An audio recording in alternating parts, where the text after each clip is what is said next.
Bonjour à tous. C'est encore un plaisir d'être avec vous aujourd'hui pour ce nouveau Parole d'expert avec Jochen sur la Leadership Simplicity. Waouh, je vois que vous nous suivez d'un peu partout là. Je vois Sandrine de Vannes, Perrine Nantes, Mickaël Angers, Philippe de la Lune et Philippe dans la Lune. Lausanne pour Marie-Noël, Vitré, Artus, Johan de Bordeaux, Saumur pour Willy. Enfin, c'est incroyable. Cergy, Pontoise, Pierre, etc. Île de la Réunion, même de l'autre bout de la terre, on nous suit, Jochen.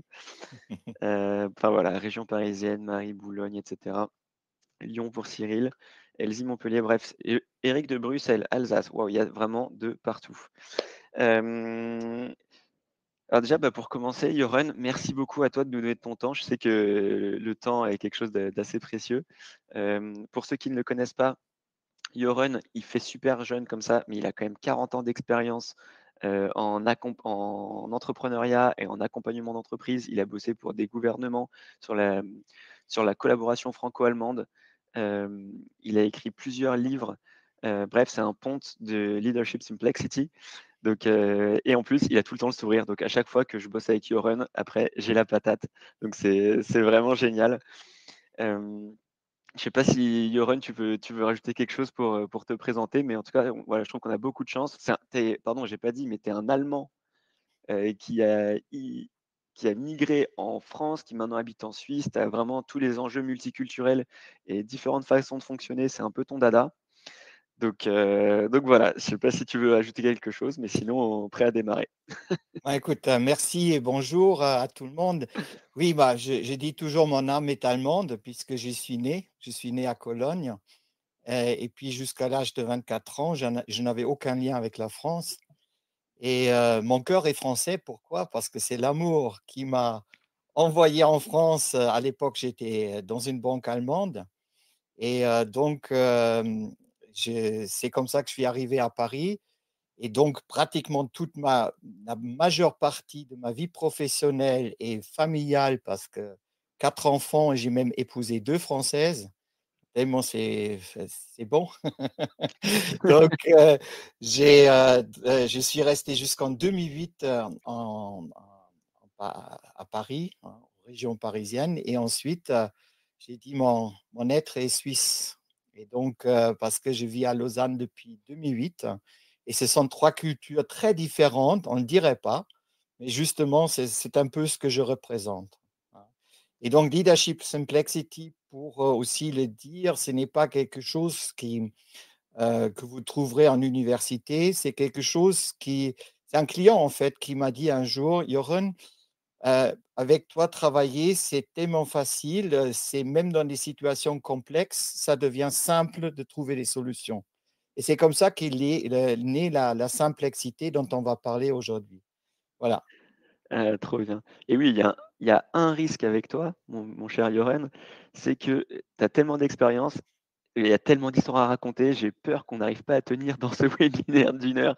Donc, si jamais parfois je devrais peut-être couper si ou qu'on aille un peu plus vite, mais en tout cas, franchement, c'est top. Et puis, s'il faut en refaire, on en refera. Tu as commencé à parler de Leadership Simplicity. Quand on a préparé ce webinaire, tu m'as dit qu'il y avait 3 grands principes. Mmh. Donc, est-ce Voilà. que tu peux m'en dire un peu plus là-dessus? Alors les 3 principes, les 2 premiers sont assez connus, mais pour moi, c'est fondamental. Donc il focaliser son énergie sur ce qui est maîtrisable, c'est-à-dire, c'est surtout bien me connaître moi-même, hein et donc et si j'ai une meilleure compréhension de moi-même, mais j'ai aussi une meilleure compréhension sur mon impact sur mon environnement et sur mes interactions. Donc ça c'est la loi numéro un. La loi numéro 2, c'est reconnaître les schémas comportementaux des autres.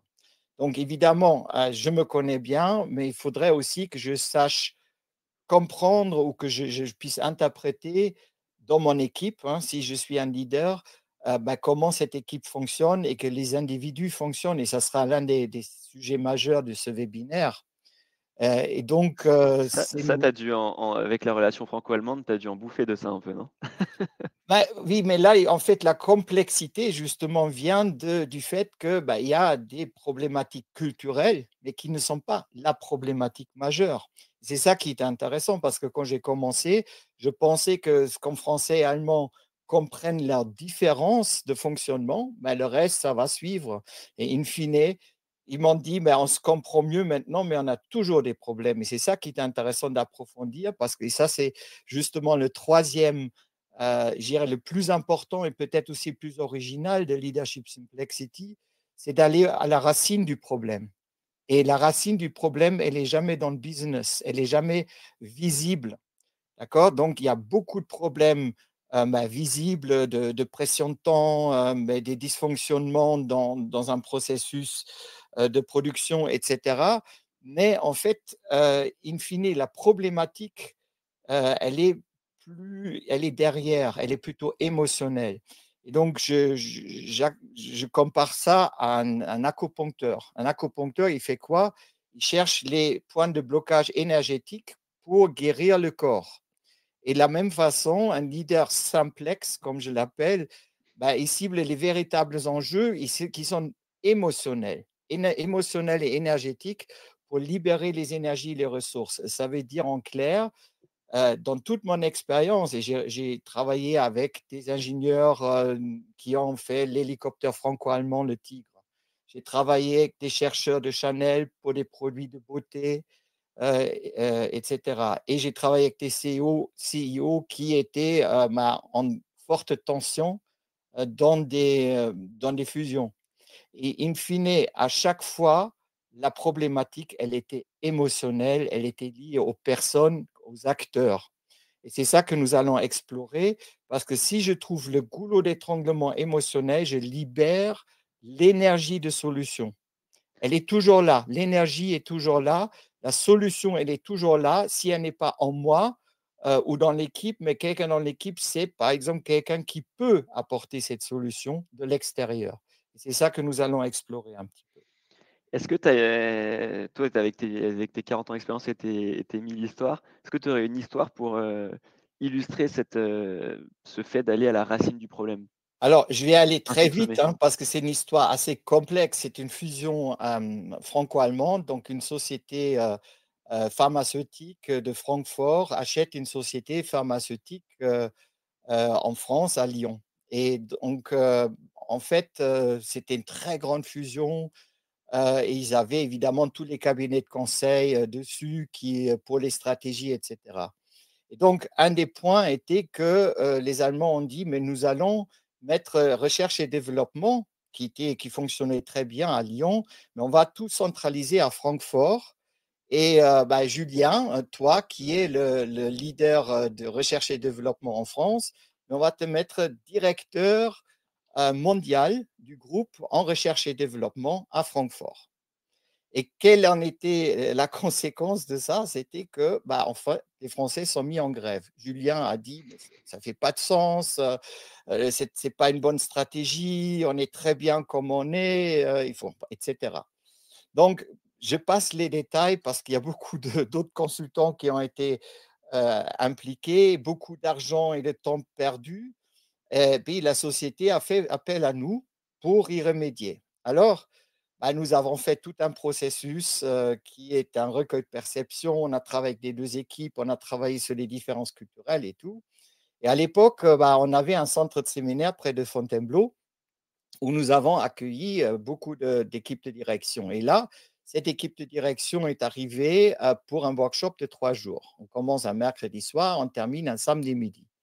Ils ont fait un super workshop, on a bien avancé, mais il y avait toujours ce problème, avec Julien qui n'en démordait pas que la meilleure solution était, de garder les R&D à Lyon.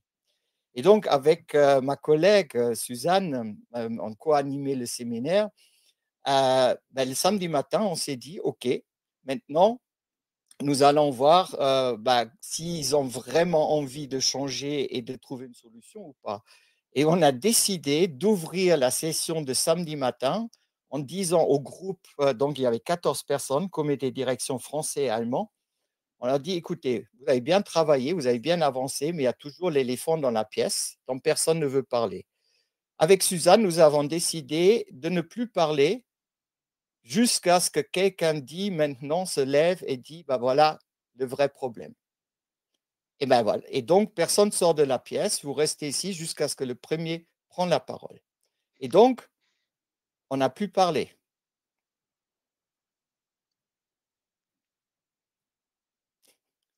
Donc, bah, C'est voilà, long. vous voyez déjà ce que ça fait rien que dans le webinaire. Oh là là, oh, ah ben, qu'est-ce qui se passe? D'accord? Malaise. 7 minutes et demie. 7 minutes et demie. Donc, c'est un outil aussi, j'en parlerai plus tard, mais le silence est très fort. Et puis tout d'un coup, Julien, il se lève, il dit: «Bon, écoutez, je vais vous le dire. Ah ben, la vraie raison, c'est que mon anglais n'est pas suffisant. Je ne me sens pas capable d'aller à Francfort et diriger une équipe de 300 chercheurs au niveau mondial. Et puis d'autre part, ma femme, elle ne veut pas aller en Allemagne».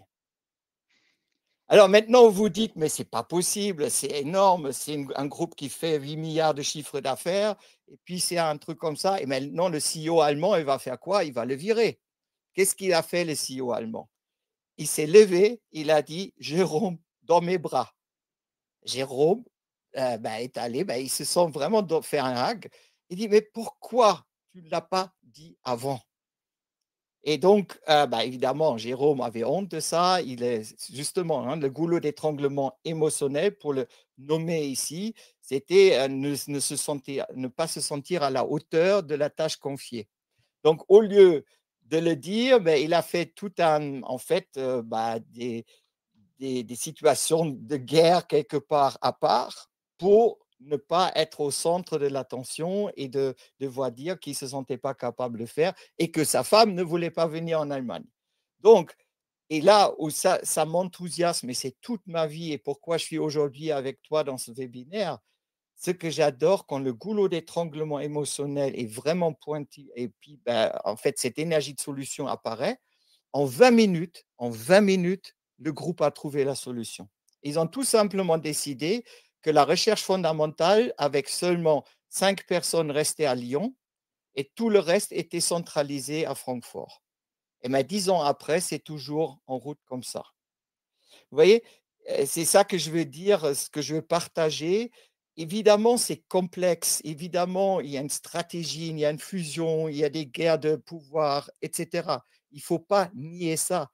Mais la complexité veut dire, là, en l'occurrence, dans ce comité de direction, il y avait ce que j'appelle un virus émotionnel, mais qui ne pouvait pas tant qu'il n'était pas traité, mais il bloquait toute la situation.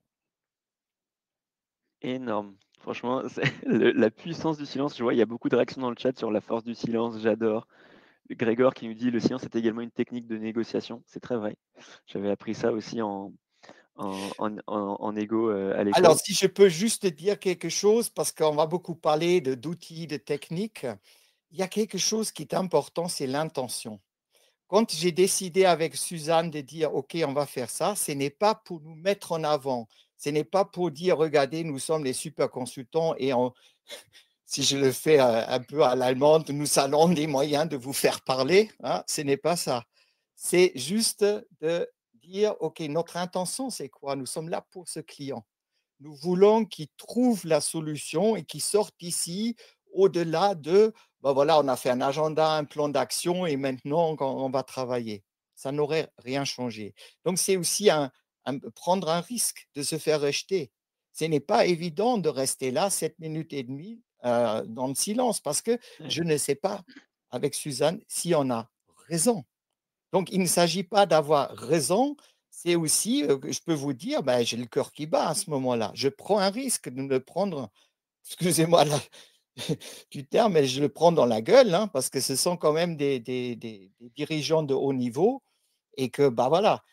Donc c'est là où il y a tout un processus à mettre en place pour arriver à pouvoir faire ça. Je voulais juste faire cette parenthèse. ouais. D'ailleurs, j'ai une question de Philippe qu'on peut traiter peut-être dès maintenant, qui nous dit, alors je vais la publier aussi, hop là. Joran, quels conseils donnerais-tu pour aider un ou une top manager à déverrouiller la dimension émotionnelle présente en chacun? Bah, mais écoute, il faudrait peut-être attendre la fin du webinaire parce que nous allons en parler, notamment d'une chose. Mais c'est une très belle question parce que et ça me touche qu'elle soit posée parce que la dimension émotionnelle, elle est toujours un tabou. Même si tout le monde sur LinkedIn en parle, tout le monde parle des émotions, tout le monde parle de la sécurité psychologique, mais personne ne sait en vérité comment faire, comment mettre en place une sécurité psychologique parce que c'est ça la réponse. Il faut un espace sécurisant pour que les personnes puissent s'ouvrir, pour qu'ils puissent oser de dire: «Voilà ce que je ressens». D'accord? Ce n'est pas une checklist, il y a tout un je dis toujours: «Je commence par l'intention derrière». D'accord? Ce n'est pas en tant qu'un leader, tu sens qu'il y a quelque chose qui bloque dans ton équipe. Ce n'est pas d'arriver en salle de réunion en disant: «Bah, voilà, quelque chose bloque, maintenant parlez». D'accord? Ce n'est pas comme ça que ça va se passer. Mais donc on va donner quelques outils, pour, quelques pistes qui peuvent convenir à tout le monde.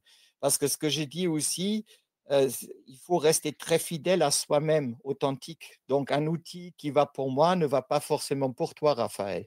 D'accord? Ouais. Donc il n'y a pas d'outil magique qui marche à tous les coups, même si on aimerait trouver ça.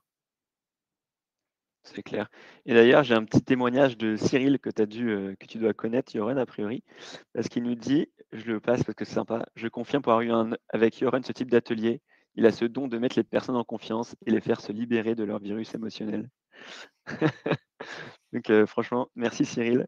Ah, Cyril, c'est super et merci. Alors, c'est pour ça que je suis toujours là, hein, donc c'est ça que je dirais pour moi le plus grand plaisir, c'est de dire mais je rencontre des personnes à un aéroport ou à une gare que j'ai peut-être il y a 20 ans et qui viennent me voir: «Johan, mais j'ai toujours notre séminaire en tête et voilà l'outil que j'utilise».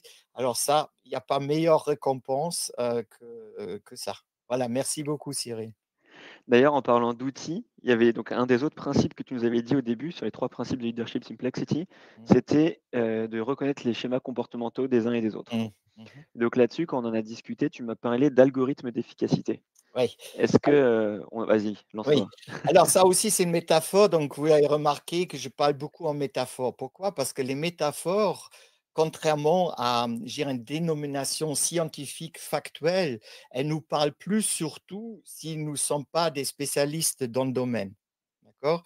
Donc c'est pourquoi, je dirais, ces images, restent, comme je parle d'un virus émotionnel, je dirais même sans donner la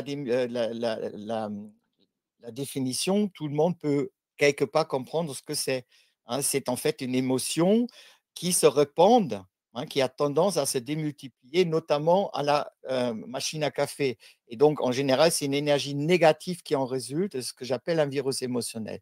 De la même, dans le même, ton, c'est l'algorithme d'efficacité est une métaphore pour un comportement inconscient et automatisé. Je parle du pilote automatique qui pousse chacun à utiliser son énergie là où il trouve. Et ça, c'est fondamental pour la suite que je vais expliquer, là où il ou elle trouve le plus de plaisir et de facilité. D'accord? C'est-à-dire ce que nous allons choisir inconsciemment, c'est que, en fait, c'est ça que j'aime bien et c'est ça où je prends le plus de plaisir, c'est mon talent. Mais c'est inconscient et rendre ça conscient, c'est très puissant. Vous avez fait, avec, Jérémy le séminaire sur, justement les 4 couleurs, le disque. Moi je Ouais, travaille qu'avec 3 couleurs, d'accord? Et ces 3 couleurs, c'est en fait ces 3 ce que j'appelle les principaux algorithmes d'efficacité qui m'aident à travailler avec une équipe sans faire un test de personnalité. Et donc, ce que j'ai promis d'ailleurs dans mes posts, vous aurez un outil en 45 minutes, globalement, vous pouvez faire vraiment, le tour de ça dans votre équipe et puis justement peut-être, aboutir à parler des émotions qui sont provoquées. Alors, le bleu, c'est l'organizer. Donc c'est un algorithme qui valorise l'analyse et la structure. D'accord? Donc l'efficacité repose sur la préparation, l'anticipation et la rigueur. C'est là le plaisir et le talent de cet algorithme, il est là. D'accord? c'est Donc, processé, quoi. ouais, c'est le processus. Voilà, voilà. Le leitmotiv, c'est si je maîtrise le processus, je maîtrise le projet, donc l'avenir. Donc, je suis efficace. D'accord? Donc, la maîtrise du processus induit que, voilà, j'ai bien réfléchi, j'ai même des alternatives et l'avenir va se passer tel que je l'ai pensé. OK? Ouais. À l'opposé, tu as l'energizer, le rouge, d'accord? Qui est un algorithme qui pousse à l'action. Donc l'action, rapide, la prise de risque, Donc, l'efficacité, c'est agir sans attendre parce que le plaisir et le talent, c'est dans la réactivité. D'accord? Donc, c'est tout le contraire. Mon plaisir, quand je suis sur l'algorithme rouge, c'est de réagir face à l'imprévu. Là, je peux montrer, oh, regardez, personne n'y a pensé. Ben voilà, maintenant, on est face à ça. Alors, dos au mur. Maintenant, il faut trouver des solutions. D'accord? Peut-être en tant que Français, vous reconnaissez un petit peu. Ouais, c'est ça, OK? j'allais te dire, le bleu, ça me fait plus penser à un caractère typique plus allemand, culturellement, Voilà. Alors, et le français est plutôt plus rouge, j'ai l'impression. c'est important ce que tu dis là, parce que ce que je partage là aujourd'hui avec vous, mais au départ, mais on était là sur le franco-allemand. L'allemand, il déteste l'imprévu, donc il fait tout pour maîtriser l'avenir. Alors que le français, il déteste le cadre fixe. Donc, quand tu mets un cadre au français, ben, il ne cherche qu'une chose à en sortir, à trouver une autre solution. D'accord? Donc, en fait, alors, pour revenir maintenant, donc si l'organizer, le bleu, il dit: «Je maîtrise le processus, donc je suis efficace», l'energizer, il dit: «Je maîtrise le temps, je maîtrise l'avancement du projet et donc je suis efficace». Parce que je suis efficace parce que je suis dans l'action, OK? Et là, donc le troisième, c'est le humanizer, donc l'humain, le vert. Et en fait, c'est un algorithme basé sur la collaboration et l'harmonie. Et donc, l'efficacité, égale consensus, c'est-à-dire je maîtrise l'ambiance de l'équipe et je suis efficace parce qu'ensemble, nous trouvons toujours des solutions pour avancer. OK? Et donc là, nous sommes vraiment dans quelque chose de très simple, de très simple, à partir duquel on peut aller vers la complexité parce qu'il y a des modèles évidemment d'analyse de personnalité comme Success Insight, le disque. Moi, j'ai aussi un instrument qui s'appelle le structogramme, qui est très facile et qui justement ne va que sur l'inné et pas sur l'acquis. Donc, on Mmh. ne va pas parler de ça maintenant, mais c'est justement l'inné, c'est quoi? Bon, la science n'est pas d'accord là-dessus comme toujours, mais j'irais en fait, nous savons tous que nous avons une façon plutôt innée, qui caractérise notre tempérament, notre personnalité. D'accord? On le voit très bien chez les enfants. Il y a des enfants qui sont très réactifs, qui sont toujours dans l'action. Il y a des enfants qui sont plutôt silencieux et réfléchis en retraite. D'accord? Il y a des enfants Ouais. bavardes quand il y a un étranger qui arrive, qui sautent tout de suite dans les bras. Et il y a des enfants qui se cachent derrière le dos. Mais tu vas voir, Raphaël, il a que 2 mois, mais Ouais. tu verras aussi, c'est très intéressant de voir justement ce comportement naturel, que nous avons. Et le problème est que souvent nous recevons des messages en tant qu'enfant de la part de nos parents. Par exemple, si je suis quelqu'un très vert, donc j'aime les gens, j'aime aller spontanément vers les gens, les rencontrer, et j'ai un fils qui se cache derrière mon dos. Qu'est-ce que je vais lui dire? Attends, écoute, n'aie pas peur de cette personne, vas-y, fais-lui un bisou, dis-lui bonjour.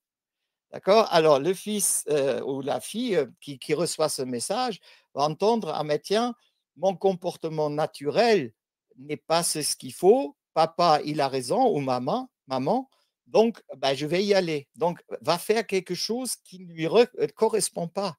Et souvent, ça me touche beaucoup quand je travaille avec des leaders, dans des équipes de direction.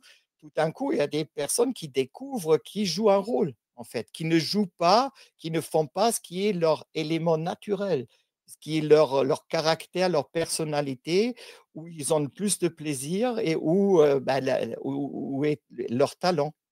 Ouais. D'accord? Voilà. Donc voilà les 3 algorithmes d'efficacité, mais on peut les illustrer un petit peu, parce que c'est En gros, si je résume, en gros, donc il y a le rouge qui est, le fonceur, on est réactif et cetera, et que pour lui, c'est ça être efficace. Le mmh. bleu, pour lui, être efficace, c'est maîtriser l'avenir, bien processer les choses, être en maîtrise, et le vert, pour lui, être efficace, c'est que tout se passe bien, il aime les gens, c'est la relation à l'autre, La relation et le consensus, parce le que lui, il consensus. n'aime pas le conflit. D'accord? Ouais, Pour le rouge, par exemple, l'algorithme rouge, le conflit est quelque chose de normal. D'accord? Ça frotte, c'est très bien, ça vit, c'est vivant, mais on avance. Tant qu'on regarde dans la même direction, mais on peut se taper dessus, c'est pas grave. Pour le vert, c'est l'horreur.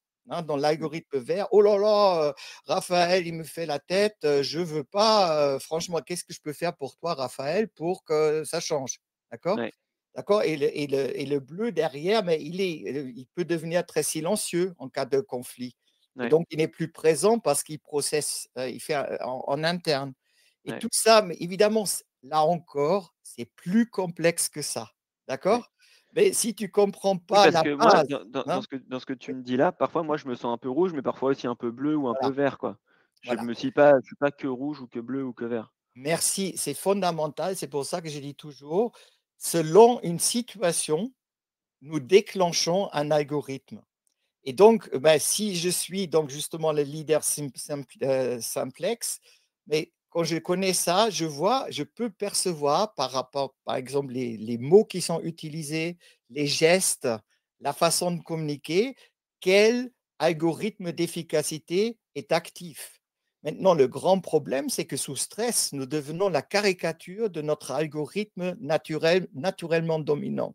C'est ça qui est fondamental. Donc nous parlons d'efficacité, mais nous ne parlons pas de la même chose. OK? Et chacun va imposer son propre algorithme ou cherche à parce que plus nous sommes stressés, plus nous cherchons à quelque part à économiser de l'énergie. Je vais revenir là-dessus tout à l'heure. Mais si tu veux un exemple concret, par exemple, bah, tu as une réunion, il y a une urgence, puis l'energizer, le rouge, il dit, bah, nous ne sommes pas, efficaces si nous décidons pas tout de suite. On ne va pas se perdre dans les détails, d'accord? Décidons maintenant et avançons, Ouais, d'accord? Là-dessus, l'organizer qui a plein d'idées et surtout plein d'objections parce que l'organizer va toujours le détail, qui peut faire tout capoter. Il dit: «Non, non, non, il est plus efficace de clarifier tout le processus et établir un plan B. C'est plus sûr». ouais, OK? Et là-dessus, le vert qui commence à dire: «Ah mais pourquoi vous tapez dessus? Si on faisait une pause, pour apaiser les esprits, allez, on va prendre un café et puis après on trouvera un compromis». ouais, D'accord? Et sous stress, ce sont je dirais, des mots qui vont faire que chacun va encore plus rentrer dans le stress. Parce ouais, que pour le bleu qui a besoin de réflexion, à décider vite, c'est l'horreur. Pour le rouge qui veut avancer, tourner en rond, c'est l'horreur. Et pour le vert, de dire: «Oh là là, bah, on se tape dessus, cette équipe, ça ne fonctionne pas», c'est l'horreur. Donc chacun est encore plus stressé, vous voyez? ouais, Et c'est là où c'est intéressant à comprendre, hein. Je dirais, c'est tellement facile parce que tout le monde peut comprendre ça. Nous connaissons tous des situations comme ça. Le ouais, problème est effectivement si on cherche à caser les gens, à leur dire: «Toi, Raphaël, tu es rouge, toi, Joran, tu es bleu». Non, personne est quelque chose, mais nous avons une tendance naturelle, en général, à favoriser une façon d'être efficace. D'ailleurs, ça fait le lien avec une question que j'ai reçue de Johan, que je te Mmh. partage tout de suite. C'est: «Cet algorithme est aussi lié à nos programmations inconscientes?» D'interrogation. C'est très bien parce que c'est justement dans la science, on dit langue aussi, il y a ces fabuleuses recherches de Kahneman sur le système 1, le système 2, hein. Donc, en fait, le système 1, c'est la décision rapide et vite et qui consomme pas d'énergie. Et en fait, ce sont des comportements inconscients que nous avons en nous, qui peuvent être innés ou aussi apprises. Par exemple, quelque chose que tout le monde peut comprendre ou peut-être à expérimenter. À l'âge de 6 ans, je me suis fait, mordre par un chien, d'accord? Ça a fait mal, docteur et cetera et cetera. Maintenant, à chaque fois que je vois un chien, beh, j'ai peur de me faire mordre. Cette Ouais, expérience est ancrée dans mon subconscient et les chiens sont mauvais. Alors pourquoi? Parce que pour le cerveau, et le cerveau a besoin, est programmé pour économiser de l'énergie. D'accord? Maintenant, donc c'est pour le cerveau, c'est beaucoup plus facile de dire: «Attends, mauvaise expérience avec un chien, ne plus jamais s'approcher d'un chien». J'économise de l'énergie comme ça. Si je propose maintenant à cette personne, même adulte, de dire: «Mais écoute, fais ami avec un chien, tu verras, pas tous les chiens sont méchants». Ça veut dire quoi? Je dois me décider de faire un effort, hein, aller au-delà d'une croyance ou d'une expérience.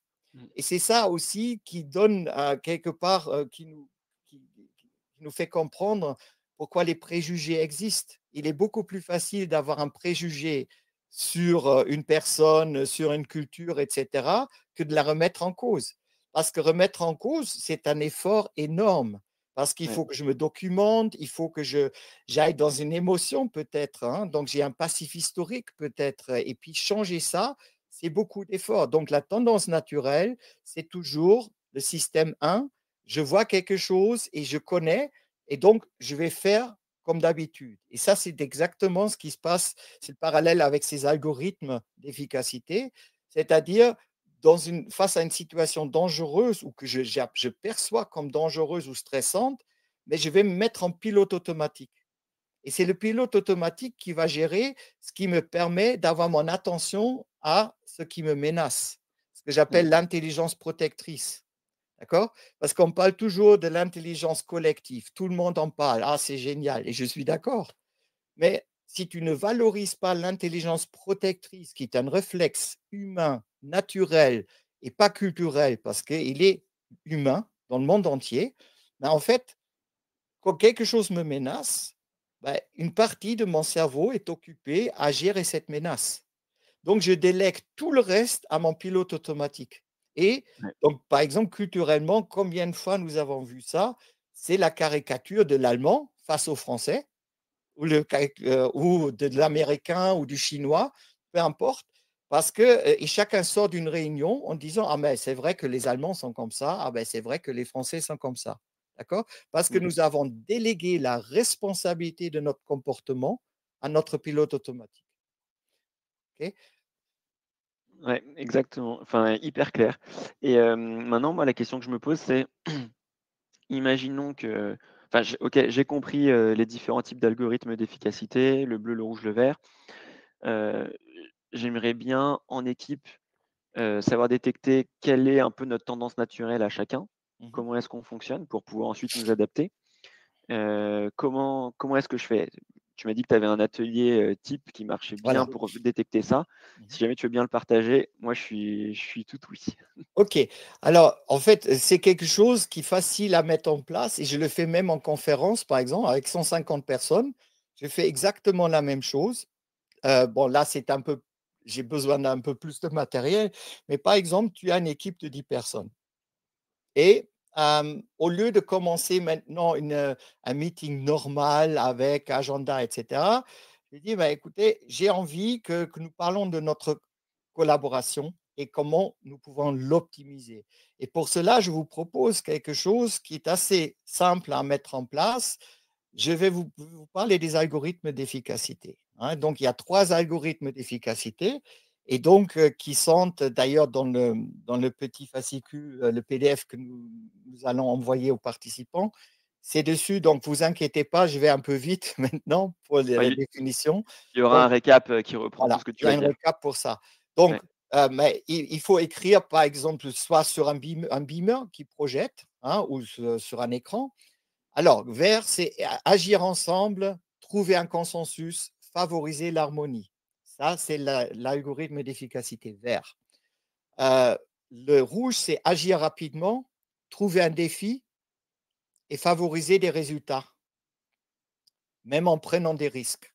D'accord? Donc, par exemple, typiquement rouge, c'est il vaut mieux prendre une décision fausse que de ne rien faire. ouais, OK? Bon. Et puis, bah, le bleu, l'algorithme bleu, c'est agir de façon réfléchie, trouver un plan, favoriser la structure. Bien. Alors là, il faut tout simplement expliquer, l'idée est de dire, il y a 3 pays, un pays rouge, un vert, un bleu et tu as préparé 3 flipcharts dans la pièce. mmh, Le mieux, c'est d'avoir pas de table pour pouvoir bouger, ou de le faire d'ailleurs dans un autre environnement ou l'été, carrément aller dehors. D'accord? Et ouais, puis, bah, dire à l'équipe: «Voilà, maintenant, vous avez les 3. Chacun d'entre vous a les 3 notions d'efficacité en lui. Par contre, d'une manière générale, chacun d'entre nous en préfère une». D'accord? Donc et celle qu'on préfère, c'est celle où on a le plus de facilité et plus de plaisir. J'insiste toujours là-dessus parce que c'est ça les repères. ouais, OK? Donc, maintenant, vous avez alors, il y a plusieurs façons de faire et donc je vais partager déjà la plus simple. Vous avez 10 points virtuels, 10 points à répartir sur les 3. Bah, voilà, bah, sur lequel vous donnez le plus de points, deuxième, troisième. D'accord? Donc, par exemple, moi, dans mon cas, je mettrais 5 pour le rouge, 4 pour le vert et une seule pour le bleu. Tu pas un vrai Allemand, toi. Tu as été bien francisé, hein. Parce que les Français ont toujours dit que j'étais pas un Allemand, j'étais sympa, voilà. Alors, non, en fait, beh, réellement, c'est ce que je ferais moi parce que c'est mon profil, d'accord? J'adore être réactif, j'adore des situations quelque part où je dois sortir de ma zone de confort, prendre des risques et en même temps, l'humain est fondamental pour moi, d'accord? Ouais, Et donc, beh, en fait, je peux très bien être bleu, très, très bien. Je peux me mettre dans mon algorithme bleu, mais qu'est-ce que ça me coûte comme énergie? Et j'ai aucun plaisir à le ouais, faire. D'accord? ouais, Donc, c'est ça que je veux justement partager avec vous. Être aussi honnête avec soi-même parce qu'évidemment, ah, j'ai les 3, je suis super et non. Je dirais reconnaître sa force et ses limites, c'est fondamental justement pour aller dans une bonne voie. Et donc la suite, donc chacun a fait son choix.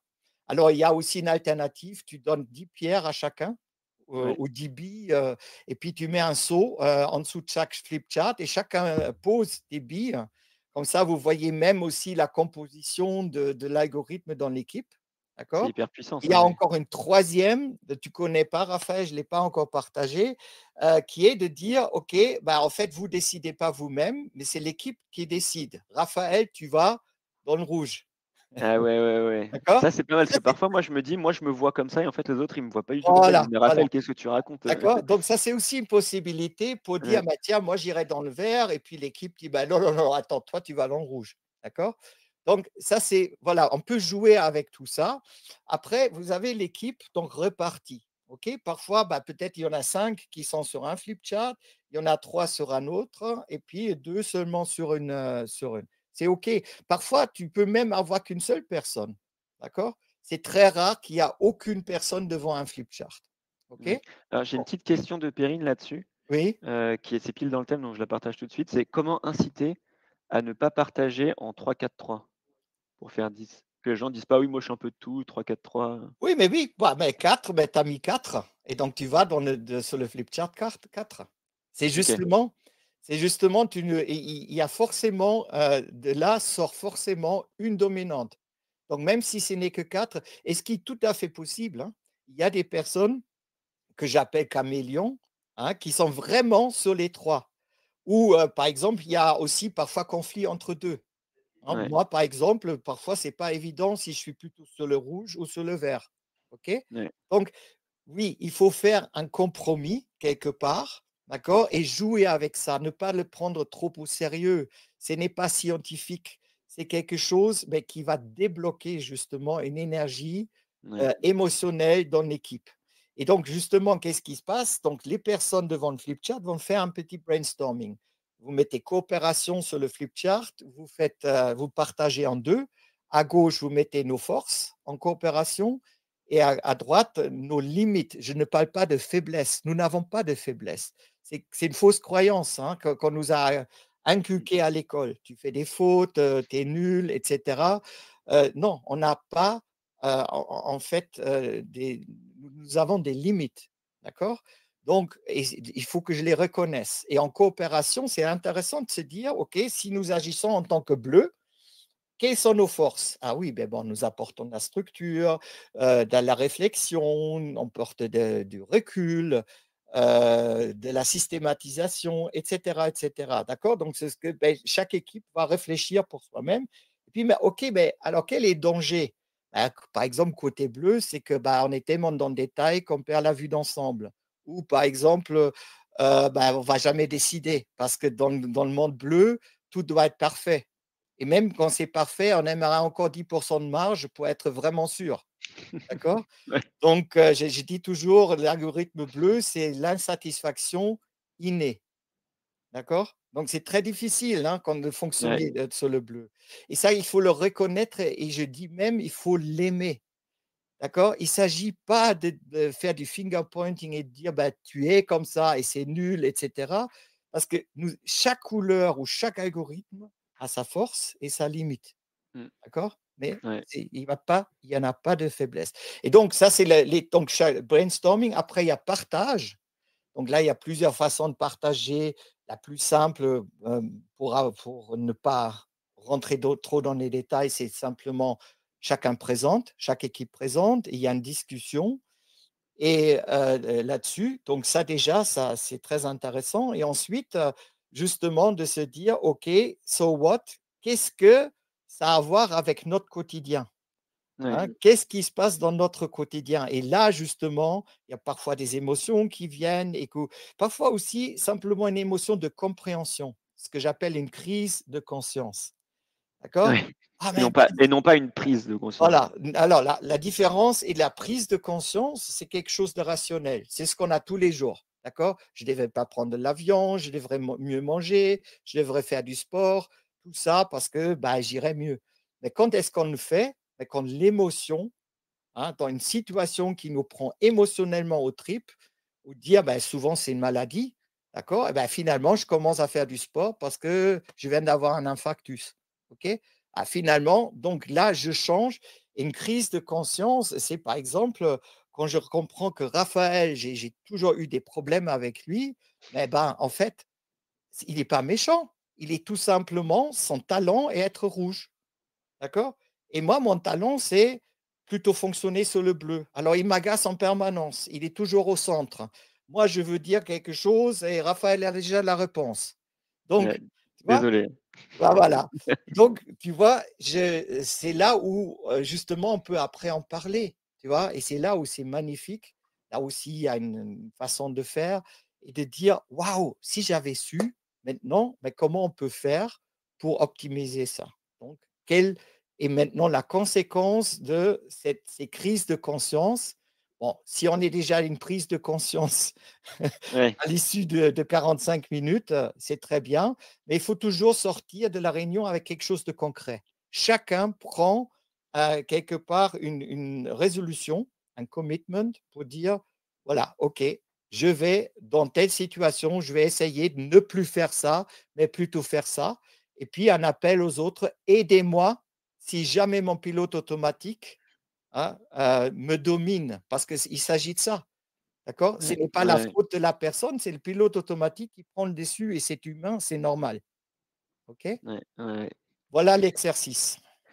Trop bien et je le redis, il va y avoir une fiche récap qu'on va envoyer à tous ceux qui sont inscrits, au webinaire comme ça vous aurez vraiment le détail de l'atelier avec les temps pour chaque étape et tout ça.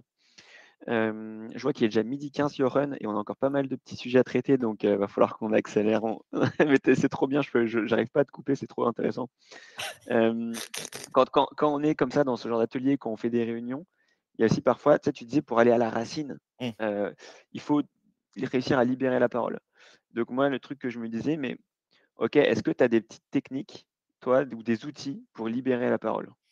Alors, là aussi l'histoire, parce que c'est toujours bien d'expliquer avec un exemple. Donc là, OK, je vais très vite, comité direction, stratégique qui fonctionne très peu, pas très bien et notamment le numéro un, le numéro 2, ils ont du mal. Pour fonctionner ensemble. Il me demande d'animer une réunion stratégique. J'ai dit: «Oui, mais bon, j'aimerais, faire, avec les 6 personnes un recueil de perception avant». «Non, non, on n'a pas le temps et puis, bon, voilà, tu connais donc on va y aller». Alors qu'est-ce qui s'est passé? Le PDG, le CEO, il présente la stratégie et puis tout de suite en équipe, c'est de l'ironie, du cynisme et notamment le numéro 2.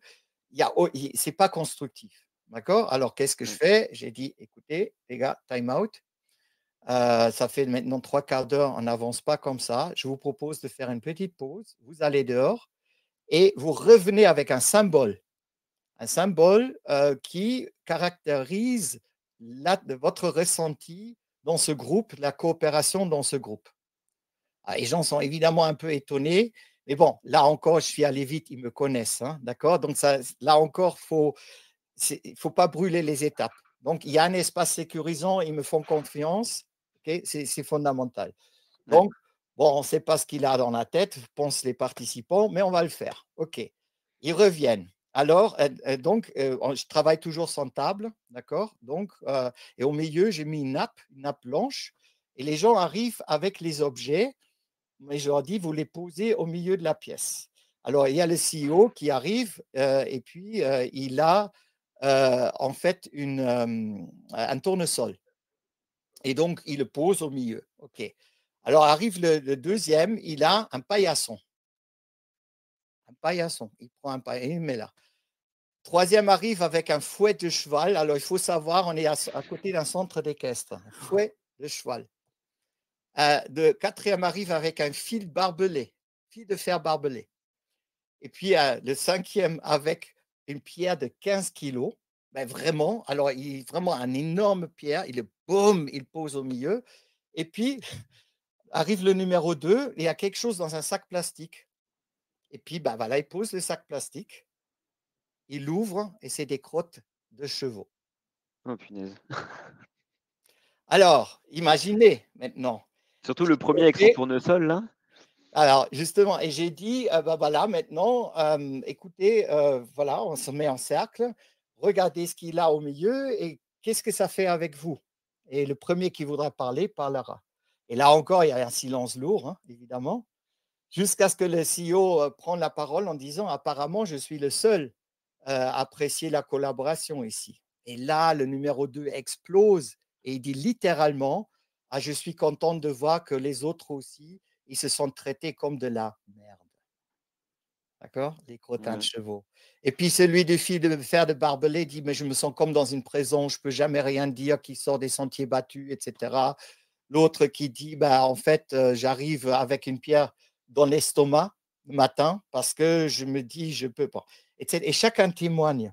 Et puis, en fait, c'est là où le CEO s'est ouvert ensuite. Il a dit: «Écoutez, je suis désolé, je comprends maintenant ce qui se passe».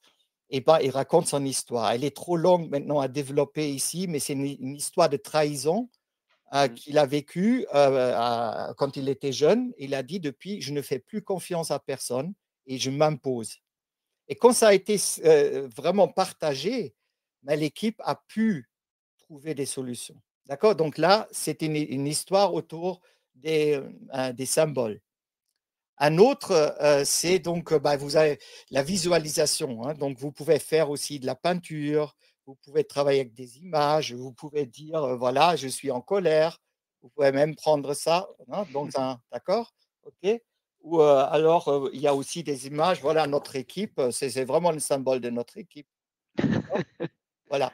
Et beh, tout ça, beh, vous pouvez faire ça dans un webinaire, dans un e-meeting, vous voyez? Ouais. Et c'est très puissant parce que ça fait ressortir une émotion.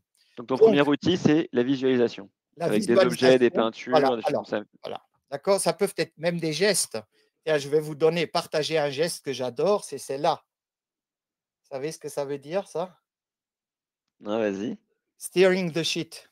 Ça veut dire que remuer la merde. ça veut dire quand quelqu'un répand des rumeurs, moi je pas j'appelle ça des energy vampirizing, hein, donc des choses qui justement pèsent des virus émotionnels.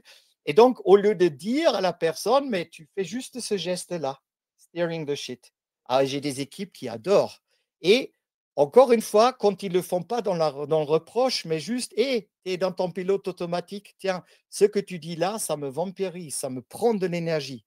Alors, tu vois? Steering the OK, shit. ouais, ouais, pas mal. Donc tu peux voilà, il y a plein de choses à faire, il y a même de la musique, du rythme, voilà. J'ai fait tout ça. Après, il y a les métaphores, je vous ai dit déjà au début, hein, Donc que ça, c'est le c'est pas deuxième quelque outil. chose voilà. Les métaphores, c'est vraiment quelque chose de très puissant et j'utilise, par exemple, en coaching, souvent des métaphores, quand quelqu'un dit, voilà, il est dans une situation qui me décrit et puis il se perd quelque part dans cette situation. Et je lui dis: «Bah, mais écoute, si cette situation était un film, le titre d'un film ou une série Netflix, ça serait quoi?» D'accord? Et en fait, dans un coaching, c'était très fort. La personne m'a dit tout de suite: «Ah mais j'ai pas de titre de film, je suis dans un mauvais film. Je suis dans le mauvais film». Et quand il a trouvé ça, je suis pas dans le bon film, il a partagé une histoire avec moi qui montrait qu'il était malheureux dans son job. Mmh. Pourquoi? Parce que il avait une opportunité de te faire ce qu'il adorait faire, parce que c'était un littéraire et était dans une banque. Et donc, en fait, il était malheureux, il est devenu agressif et donc, et puis là, quand il a eu cette crise de conscience, là aussi, bah, il y a tout d'un coup, il y a les larmes. Ils disent: «En fait, je veux pas me l'avouer parce que, bah, je gagne bien ma vie, j'ai une famille et j'ai une maison, mais en fait, je suis malheureux dans ce que je fais. Je suis dans le mauvais film». Donc c'est une métaphore très forte, donc une question très simple à poser. Si cette situation était un film ou si c'était une chanson ou si c'était le titre d'un livre, ouais, et donc ça fait réfléchir et dire: «Ah mais tiens, bah, voilà, c'est ça». Et tout Ouais. d'un coup, tu remarques que la personne ou tu peux le faire aussi avec un groupe, hein. Je le fais souvent en réflexion de groupe et là, ben, une fois que le groupe est en confiance, ça fuse des idées et tout d'un coup, ils trouvent, d'accord? Le Mmh. titre. Ouais. OK. Voilà, donc c'est ça le je dirais ce que je donne rapidement, hein, comme outil pour libérer la parole, c'est justement ne pas dire: «Alors dites ce que vous avez sur le cœur», c'est très difficile, Ouais. ou il y a quelqu'un qui va monopoliser la parole, notamment les Ouais. rouges, hein, qui ont aucun problème, hein, alors que, peut-être le bleu justement et pour les bleus apprécient beaucoup parce que quand je fonctionne sur l'algorithme bleu, beh, avec une image, beh, ça m'aide à vraiment décrire quelque chose qui m'est difficile à faire, c'est d'écrire une émotion. Ouais. D'accord? OK. Et est-ce que tu dernier truc, parce qu'après bon, moi je vais passer à la dernière séquence, mais c'est, tu avais parlé aussi d'une question magique en début de réunion Oui, comme alors, outil? j'ai failli le faire ici pour le webinaire, mais bon, c'est en fait, c'est une question à poser en début de réunion qui n'est pas: «Qu'est-ce que vous attendez de cette réunion?» C'est très factuel et chacun va rester dans sa zone de confort. Et si tu poses la question, tout simplement en sortant de cette réunion, dans 1 heure, hein, tu as la banane. Pourquoi? Pourquoi tu sors ici avec le alors qu'est-ce que ça fait? Tout d'un coup, je réfléchis, j'ai dit: «Ben, voilà, ce qui me ferait vraiment plaisir, c'est de parler du vrai sujet et Ouais. pas de l'agenda». Et le vrai sujet, c'est peut-être, une problématique relationnelle ou, bah, l'éléphant dans la pièce dont personne ne veut parler. Et tout d'un coup, une personne et c'est ça la magie des groupes. C'est ça qui est génial et c'est ce que j'adore parce que le groupe, la sagesse du groupe est incroyable. Et même si tu as 10 personnes, 9 disent des banalités, il y a une personne qui va dire ce qu'il faut. Et quand elle a dit, cette personne a dit ce qu'il faut, bah, tous les autres se lâchent aussi. «Ah, c'est bien que tu en parles, Jérôme, c'est super, vraiment, je voulais le dire depuis longtemps». Voilà, nous connaissons tout ça. Quand quelqu'un se montre vulnérable ou audacieux, eh ben, ça débloque l'énergie du groupe et on va vers des solutions. Trop, trop bien. Alors il y avait encore tu avais encore plein d'outils pour libérer la parole. Tu avais parlé vraiment de speed meeting, plus Woody Allen et tout ça. Tu avais plein de trucs super. On va pas avoir le temps de les traiter maintenant parce qu'il reste plus que 5 minutes. Mais avant de conclure, parce que j'ai quelques petits trucs à vous dire, il y a 2 choses. Première chose, il y a comment on peut vous aider? Et donc là, il y a 3 manières de vous aider. Et Amaury, si jamais, tu peux, si tu m'entends, mettre le formulaire feedback dans le chat. Première chose, c'est, à la fin du webinaire, il y aura un article avec le replay de tout le webinaire et un récap de ce qu'on s'est dit. Deuxième chose, on va vous envoyer par email une fiche avec la trame de ce que Jochen nous a partagé, la trame de l'atelier, les différents algorithmes d'efficacité, les 3 principes de leadership simplicity, et cetera. Donc vraiment, hyper fort, les outils aussi, concrets pour libérer la parole. Et comme ça, vous pouvez, avec la trame, animer vous-même l'atelier dans votre équipe ou dans votre entreprise. Et après, si jamais, vous avez besoin, qu'on vous aide à animer ce genre d'atelier, évidemment, on est présent. Vous pouvez nous contacter. Avec Yoren, ça se passe toujours super bien, peut faire des conférences, des ateliers, des coachings, enfin, vous avez compris. Yoren est assez puissant. Hem et il y a une petite surprise supplémentaire pour ceux qui remplissent le formulaire de feedback. Ça nous aide à progresser après chaque atelier, parce que je fais régulièrement comme ça des webinaires qu'on appelle paroles d'experts. Donc ça m'aide à améliorer. Donc voilà, si vous pouvez nous donner votre avis en 30 secondes dans le chat, on a Amaury, mon associé, a partagé un lien. Et pour terminer, Ça y est, j'ai fait mon petit truc que je devais dire. On va, passer à la session Q&A parce que j'ai noté plein de petites questions ou de petits aussi, remarques, commentaires, parfois assez sympas. Par exemple, je vais repasser un petit commentaire de Cyril aussi, qui nous a dit: «Je me sers toujours de ton jeu d'images pour comprendre l'état psychologique des personnes. Ça libère énormément la parole». Voilà, c'est ce que tu parlais dans les outils, tu avais la visualisation. Donc, preuve en est qu'il y a des gens qui s'en servent encore aujourd'hui alors que ça fait un moment que tu as fait les ateliers avec eux. Les petites questions ou les petites remarques, on avait Émilie qui nous disait que malheureusement, on n'apprend pas à analyser ses émotions à l'école ni en famille et donc c'est pour ça aussi que c'est pas évident au travail. Je suis complètement d'accord avec toi, Émilie, ça c'est un des trucs, je crois qu'il y avait des premières expérimentations d'ailleurs depuis que Gabriel Attal était passé au ministère de l'Éducation. Ils ont fait des pilotes sur des écoles pour bosser sur les émotions et la compréhension des émotions des uns des autres. On va voir jusqu'où ça va aller. Mais en tout cas, depuis, septembre dernier, il y a une première expérimentation dessus. Hem, j'ai une question de Marie qui me disait: «Pourquoi est-ce que vous ne travaillez pas Ah, sur le jaune?» je l'attendais. Voilà, Parce que cadeau. le jaune est un mix entre le rouge et le vert. D'accord? Donc, ce que je l'ai fait. J'ai fait un algorithme jaune et en fait, j'ai constaté que tout le monde allait vers le jaune parce qu'il est très, très rayonnant, positif. Le jaune, c'est motiver tout le monde et avoir une belle vision. D'accord? Ça, c'est le jaune. Hein, et puis, ben, j'ai constaté quand je travaillais sur 4, en fait, j'avais toujours la majorité des gens qui étaient dans le jaune.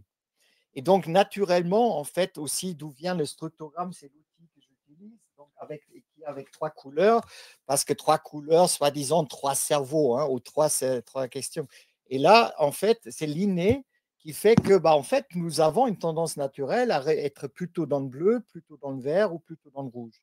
Et c'est encore plus simplexe. 3 couleurs, c'est Ouais. plus simple que 4. C'est D'accord? vrai que Alors le que j'adore 3 le ça visuel. rend Hein? tout Pardon? fonctionne en 3, tout fonctionne en par 3. J'ai l'impression dans notre monde, donc c'est aussi plus facile à c'est plus intelligible, j'ai l'impression. La Et Sainte Trinité, tout ça, enfin, ouais. donc aussi pour terminer sur le jaune, ce qui m'a toujours dérangé, on dit que le jaune est le créatif. Il y a une créativité bleue, il y a une créativité verte, il y a une créativité rouge. Sauf que c'est pas dans la même situation et c'est pas dans le même, momentum, d'accord?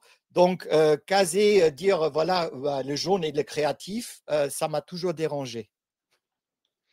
OK, trop bien. Les petites questions, je vois qu'il est 12h29. Ceux qui doivent y aller, bah, vous pourrez y aller, vous aurez la fin avec le replay. Je vais prendre encore 3-4 minutes pour répondre aux dernières questions. Il y en a plus beaucoup, parce qu'on les a traitées pas mal au fil de l'eau. 1re question de Nawal qui me parle de ton livre, Joren. Est-ce que ton livre, Leadership Beyond Business existe en français? Alors, non, mea culpa, j'ai publié toujours en allemand, mais je me rattrape actuellement parce que depuis 6 mois, je ne publie qu'en français sur LinkedIn. Qu'en OK, français. Donc j'essaie de partager, justement tout, en français sur LinkedIn, parce que j'ai décidé parce qu'on m'a demandé de le traduire en français et ben, en fait, non, il faudrait l'adapter, c'est beaucoup de travail et je me suis dit: «J'adore être sur LinkedIn parce que j'ai un contact direct». Hein, donc ouais. et c'est très, très voilà, donc c'est la solution que je donne actuellement. Je n'exclus pas de le faire un jour en français. Malheureusement, là, non. Hem, j'ai encore une petite question. Alors mince, je retrouve mon fil de questions. Tac.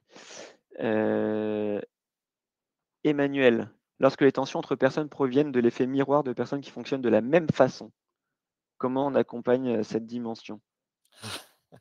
Bah, c'est déjà, alors, déjà, il faudrait les faire constater qu'ils fonctionnent sur la même, parce que souvent, ils ne le voient pas, d'accord? Donc ils se font miroir et s'il y a un passif historique, hein, entre les 2, et souvent, ils se reprochent leur propre force, hein, d'accord? Donc par exemple, ça arrive très fréquemment entre rouges, hein, quand ils ont, voilà, ils rentrent en conflit jusqu'à leur dire: «Bah, écoutez, arrêtez de vous pomper l'énergie parce qu'à la fois vous prenez de l'énergie dans le conflit et vous prenez de l'énergie de l'autre, vous vampirisez l'autre». D'accord? Donc, de toute façon, il n'y a pas de situation standard. Il faut toujours être avec les personnes, avec leur histoire, hein, avec toute humilité, hein, parce que je peux vous dire, ça fait plus de 40 ans maintenant que je fais ce métier. À chaque fois que je rencontre un nouveau groupe, j'ai le cœur qui bat parce que c'est des êtres humains. Donc, ça ne fonctionne pas parce que j'ai cette expérience. Je peux toujours faire la mauvaise chose au mauvais moment. Donc il faut être vraiment, il faut avoir l'intention d'aider les personnes, observer, les faire découvrir eux-mêmes, au lieu de leur dire avec, ton expertise de 40 ans que tout ce que tu sais, tout ce que tu as vécu. Non, ça fonctionne pas Mmh. comme ça, et plus tu es comme ça, plus les personnes, bah, en fait, sont dans une vraie gratitude, et ça, c'est la vraie récompense. Pour moi, c'est la vraie récompense dans mon métier. J'ai une question de Christian qui me demande où on peut trouver le jeu de cartes de personnalité. Des jeux de cartes de personnalité. Alors, Ah, je pense que peut-être ça ça. Ah oui, oui, attends, c'est ça. C'est ça. Donc ça, c'est en fait, bon, je l'ai trouvé en Allemagne, hein. Ça s'appelle Feelings, hein. Vous pouvez faire un Google, ou vous pourrez m'écrire, il y a c'est une petite entreprise qui édite ça. Sinon, il y a énormément de choses sur Amazon ou d'autres, où vous trouvez des images et cetera. D'accord? Donc, hein, si c'est ça que ouais, la question, voilà, ça s'appelle Feelings. Il y a aussi Metalog, ça c'est ça s'appelle, la société s'appelle Metalog, d'accord? OK. Qui a plein de, voilà. Donc vous faites un Google, vous les trouverez. Ce n'est pas sponsorisé et on ne touche rien avec ça, c'est vraiment du pur partage. Une question de Nicolas qui dit: «Est-ce que si dans une équipe, il y a qu'un seul algorithme dominant, est-ce que l'équipe peut tout de même être performante?» Alors, il y a souvent un algorithme dominant, d'accord? Par exemple, dans une équipe d'ingénieurs, forcément, c'est le bleu, hein, d'une manière générale. Mais il y a aussi des personnes, des ingénieurs qui fonctionnent sur le rouge ou sur le vert, OK? Donc, ça dépend beaucoup des métiers. Dans les métiers commerciaux, bah, tu as beaucoup plus de rouge et de vert, d'accord? Mais il y a aussi des bleus. Donc, voilà, il y a en général toujours une dominance, et ça aussi je peux affirmer, ce n'est pas, chercher l'équilibre qui va faire une bonne équipe, d'accord? Mais parfois, bah, en fait, il peut y avoir un algorithme trop dominant, et c'est ça qu'il faut thématiser, il faut y remédier, et parfois, effectivement, il faut sortir peut-être une personne d'une équipe pour que ça puisse fonctionner. Nickel. Alors je regarde, il y a encore eu des petits chats. Hem, j'ai une question de Johan qui dit: «Est-ce que votre approche se rapproche du design humain?» Je ne sais pas si tu connais? Oui. Alors, j'aimerais juste parler de ça. Mon approche, il sort du cœur, tout simplement, hein, et donc, je ne suis pas un scientifique, et je découvre toujours après. On me dit: «Ah mais tiens, mais ce que tu fais là, c'est dans telle et telle méthode» et cetera. Donc, non, je connais le design humain, et c'est très pertinent, je suis d'accord. Mais moi, tout ce que j'ai partagé avec vous, c'est quelque part, c'est bon, on dit que je suis jaune, ça c'est sûr. Mais, en fait, oui, j'aime, mais tout ce que j'ai partagé avec vous, je l'ai expérimenté moi-même. C'est-à-dire dans du développement personnel, dans des situations parfois très dures, aussi douloureux pour moi, et comme je les ai vécues, j'avais envie de les partager avec mes clients et dans les groupes. Donc, pour, terminer peut-être ce mot d'un scientifique qui me disait: «Jochen, tout ce que vous partagez, ça marche peut-être dans la pratique, mais jamais en théorie». Donc Non, c'est voilà, pas mal. alors parfois la théorie, elle suit effectivement. J'ai commencé avec l'interculturel, en 84, personne n'en parlait à l'époque, notamment du franco-allemand. Ensuite, je suis allé dans l'émotionnel dans les années 90, personne parlait des émotions, et que maintenant tout le monde en parle, et maintenant je dirais je dis dans l'automne de ma carrière, je parle des énergies. Tout est Ouais, énergie, et donc, apprendre à mieux comprendre cette dimension énergétique, ça pourrait vraiment nous aider dans le monde dans lequel, nous sommes entrés maintenant. trop bien. Et beh, donc pour conclure ce webinaire, je vous propose, de tous ceux qui sont encore là, parce qu'on est un peu débordé déjà de 5 minutes, dites-nous dans le chat ce avec quoi vous repartez. Je vois Christian qui nous dit: «Je repars avec la patate». Christian, voilà, la patate. Lisa qui nous dit: «Plein d'idées». La banane. Christine, la banane. Merci pour votre ouverture d'esprit, ça fait super plaisir, de l'inspiration, des clés. Merci pour la qualité de ce webinaire. Bah, mais avec plaisir Emmanuel. Outils et idées à développer, merci le sourire, de la gratitude. Enfin franchement tout ça, ça fait super plaisir. On se dit qu'on fait pas ça pour rien. Une lecture Merci. différente des causes de l'épuisement professionnel de Michael. Excellent, merci. La banane. Il y a Blissam qui a retenu quand même un truc. Le bleu, c'est l'insatisfaction innée. Oui, mais il faut réussir à aimer ça aussi, à veut dire. Ah super, c'est important justement. Il faut Ouais. l'accepter. J'ai eu un associé comme ça et puis quand il a compris, ben nous avons j'ai mon associé était très bleu et il était français. Donc les Allemands ont dit: «Monsieur de Bartha, vous n'êtes pas français, vous êtes fiable». Comme quoi les Ah yes, préjugés, hein. Donc ouais. Ah, c'est cool. La Pierre qui nous dit: «Je repars avec l'idée d'appliquer en urgence rouge plus bleu dans la collaboration en cours pour monter une liste au municipal et un programme». Donc allez, oh! force à toi Pierre, et voilà et on a plein de merci. Franchement, ça fait trop chaud au cœur. Donc merci pour ce temps d'échange. Il faut aimer ses limites. Super Perrine, franchement. Merci pour tout ça et on va terminer avec, Antonin qui nous a dit quelque chose pendant le webinaire que j'avais gardé de côté pour la fin. La clé de l'expression libre, c'est la sécurité psychologique. C'est un concept très puissant. Je pense que ça résume très bien, tout ce que tu nous as partagé, Joren. Donc, merci Antonin pour le mot de la fin. Je ne sais même pas si tu es encore ici, vu qu'on a dépassé depuis 8 minutes. Mais voilà, n'oubliez pas de répondre pour ceux qui ne l'ont pas fait à notre petit formulaire de chat et on vous enverra, tous les petits cadeaux, formulaire de feedback pardon, qui est dans le chat et on vous enverra les petits cadeaux, par email, le replay, l'article récap, la fiche de synthèse de ce qu'on s'est dit et le petit bonus pour ceux qui remplissent, le formulaire de feedback que je garde en surprise. Salut tout le monde! Ciao, ciao. We are what we share.